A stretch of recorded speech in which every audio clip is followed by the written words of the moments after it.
Welcome to an You Do You Know episode and a very short introduction to the Crusades. You can find the text on my website, EnglishPlusPodcast.com, and better yet, if you are a patron, you will get a special PDF listening practice worksheet to take your English along with your knowledge to the next level. You can find the links in the description of the episode. And now, without further ado, let's talk about the Crusades.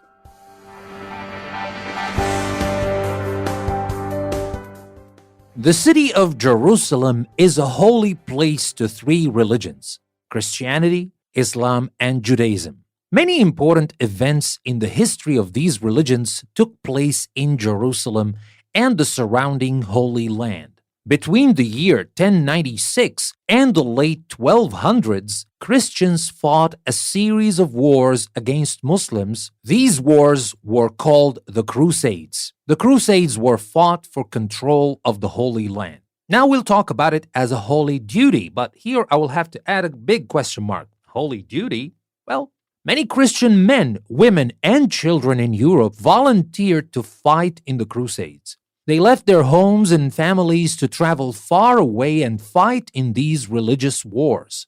Why did they volunteer for such dangerous adventures? Some crusaders, people who joined the Crusades, were inspired by religious ideals. They believed it was their duty to take away control of the Holy Land from Muslims. They believed that the Holy Land, where Christianity was born, should be under Christian rule. Other people saw the Crusades as a chance to win fame and praise or to increase their wealth and political power. Kings and knights sought glory. Greedy soldiers hoped for riches. Merchants aimed to defeat Muslim traders and win control of trade routes in the Mediterranean Sea. And now the Crusades begin. In 1095, Pope Urban II called on his followers to protect Christian pilgrims traveling to Jerusalem. Wandering preachers spread Urban's message. In 1096, thousands of nobles, townsfolk, and peasants flocked to join the First Crusade. It took years for them to complete the grueling journey. Some went on foot, others traveled on horseback or by sea. In 1099, the Crusaders reached Jerusalem. They captured it after a bloody siege. The Crusaders massacred all Muslims and Jews sheltered inside the city walls. They set up a Christian kingdom to rule the lands around Jerusalem, and they chose a French knight as king. And now let's talk about the failure of the Crusades. Muslims soon fought back, and so church leaders called for a second crusade. It took place from 1147 to 1149. However, the rowdy, quarrelsome crusaders were no match for well-trained Muslim troops. Most of the crusaders were killed. The Third Crusade began after Saladin, a famous Muslim general, reconquered Jerusalem in 1187. It was led by Europe's top warriors, including King Richard I of England. He became known as Richard the Lion-Hearted because of his courage. But the Crusaders were forced to retreat in 1192, exhausted by fighting in the desert. The Fourth Crusade from 1202 to 1204 was also a failure. The Crusaders never reached Jerusalem. Instead, they looted the city of Constantinople. In 1212, hundreds of youngsters set off on a crusade from France. The so-called Children's Crusade ended in tragedy.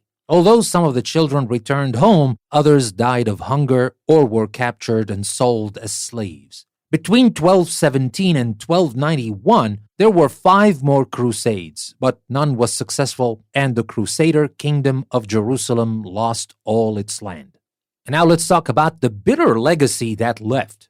As wars, most crusades were failures. The Crusaders did not win control of Jerusalem or drive Muslims out of the Middle East. The Crusades caused terrible suffering in the lands the Crusaders invaded. Countless Crusaders died from injuries, accidents, and disease. By disrupting Muslim trade, the Crusades did help European merchants grow rich and finance new voyages of exploration. However, the Crusades left a legacy of bitterness and misunderstanding between Christians and Muslims that has not yet gone away. So, that was everything I wanted to share with you in this very short introduction to the Crusades. Don't forget to visit my website, EnglishPlusPodcast.com, and check the great learning opportunities you can find there. There is Activity Center with daily fun activities, quizzes, and logic and math puzzles. All the links you need are in the description of the episode. What are you waiting for? Take your English and learning to the next level and never stop learning with EnglishPlusPodcast.com. Thank you very much for listening to this episode. This is your host, Danny. I will see you next time.